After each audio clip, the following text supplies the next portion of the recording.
Assalamualaikum warahmatullahi wabarakatuh. Assalatu wassalamu ala asrafil anbiya'i wal mursalin Sayyidina Muhammadin wa ala alihi wa sahbihi ajma'in, amma ba'd. Puja dan puji syukur kita haturkan atas kehadirat Allah Subhanahu wa ta'ala yang telah memberikan kita berbagai macam banyak nikmat, yaitu nikmat sehat, nikmat iman dan nikmat Islam, yang mana ketiga nikmat tersebut tidak dapat digantikan oleh nikmat apapun. Teman-teman, kali ini saya akan membahas sedikit isi dari makalah teman-teman kelompok 3 yang berjudul Teknik Vokal dan Intonasi dalam Berpidato.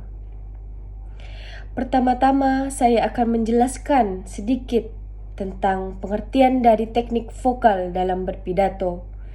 Teknik vokal dalam berpidato ialah serangkaian cara yang digunakan untuk mengontrol dan memanipulasi suara agar pesan yang disampaikan dapat terdengar jelas, menarik dan mudah dipahami oleh para pendengar. Teknik vokal yang baik akan membuat pidato jauh lebih hidup, berkesan dan meningkatkan efektivitas komunikasi. Kemampuan menguasai teknik vokal ini tidak hanya penting untuk menyampaikan informasi secara akurat, tetapi juga untuk membangun koneksi emosional dengan para audiens, sehingga pesan yang disampaikan lebih mudah diterima dan diingat. Seorang pembicara yang mahir dalam teknik vokal mampu menyampaikan pidato yang memikat dan menginspirasi para audiens atau para pendengar.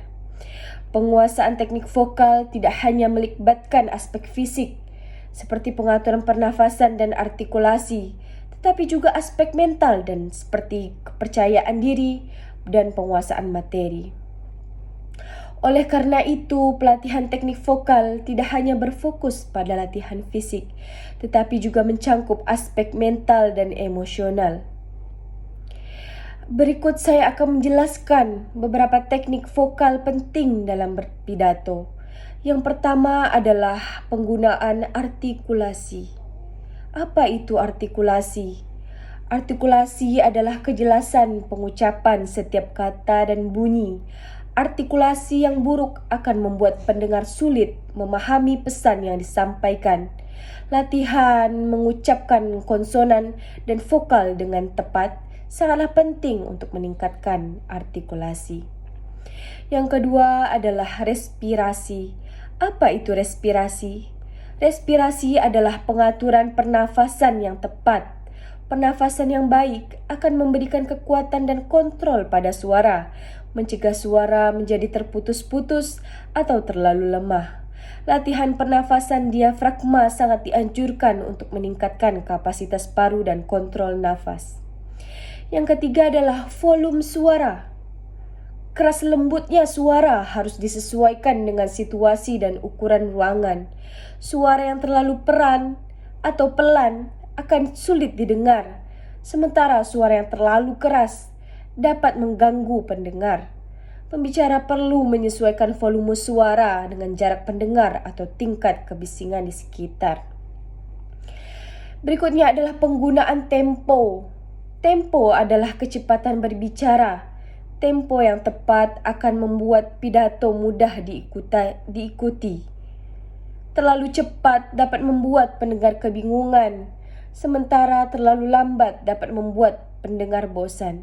Jadi, pembicara perlu memiliki tempo yang sesuai dengan jenis pidato, isi materi, dan karakteristik audiens. Yang terakhir adalah jeda. Jeda adalah hentian sejenak dalam berbicara. Jeda yang tepat dapat memberikan penekanan pada poin penting yang memberikan kesempatan bagi pendengar untuk mencerna informasi. Jeda juga dapat digunakan untuk menciptakan efek dramatis atau menarik perhatian para pendengar. Berikutnya saya akan menjelaskan sedikit tentang intonasi. Setelah saya menjelaskan tentang teknik vokal, maka kali ini saya akan menjelaskan sedikit pengertian dari intonasi dan apa itu intonasi. Intonasi dalam berpidato adalah seni menggunakan nada suara untuk menghidupkan kata-kata, menciptakan emosi dan menyampaikan pesan dengan lebih efektif. Intonasi bukan sekedar naik turunnya suara, tetapi merupakan alat yang kuat untuk membangun koneksi dengan audiens, menarik perhatian dan membuat pidato jauh lebih berkesan. Bayangkan jika seorang pembicara yang menyampaikan pesan penting dengan nada datar dan monoton, kemudian kemungkinan besar audiens akan merasa bosan dan sangat sulit untuk fokus pada pesan yang disampaikan. Sebaliknya, jika seorang pembicara yang menggunakan intonasi yang bervariasi dapat membuat pidatonya lebih hidup, menarik, dan mudah dipahami. Beberapa aspek penting dari intonasi dalam berpidato. Yang pertama adalah menunjukkan emosi. Yang kedua, memberikan penekanan. Nah, memberikan penekanan itu contohnya seperti apa?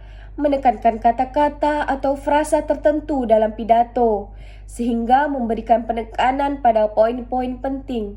Misalnya, pembicara dapat menaikkan nada suara pada kata-kata kunci yang disampaikan untuk menarik perhatian audiens pada bagian penting dari pesan atau materi yang disampaikan. Mengatur ritme membuat pidato lebih mudah dipahami. Jadi, mengatur ritme dapat menciptakan suatu hal yang menarik dalam berpidato. Peningkatan dan penurunan nada suara secara teratur akan membuat pidato lebih hidup dan menarik perhatian audiens. Membuat pidato lebih mudah dipahami sangatlah penting juga untuk membantu pendengar memahami struktur isi daripada pidato tersebut. Pembicara dapat menggunakan intonasi yang berbeda untuk membedakan antara pertanyaan, pernyataan, dan contoh. Hubungan teknik vokal dan intonasi dalam berpidato sangatlah rekat dan sangat erat serta saling melengkapi. Teknik vokal merupakan pondasi yang memungkinkan penggunaan intonasi yang efektif, sementara intonasi yang tepat akan meningkatkan efektivitas teknik vokal. Bayangkan jika seorang penyanyi dengan teknik vokal yang luar biasa tetapi intonasinya buruk, meskipun suaranya kuat dan terkontrol, nyanyiannya akan terdengar sangat datar dan tidak ekspresif. Oleh karena itu, penting bagi seorang pembicara untuk menguasai kedua aspek ini. Latihan dan praktik yang konsisten sangat penting untuk mengasah kemampuan teknik, vokal, dan intonasi. Sekian penjelasan dari saya, semoga dapat bermanfaat. Wassalamualaikum warahmatullahi wabarakatuh.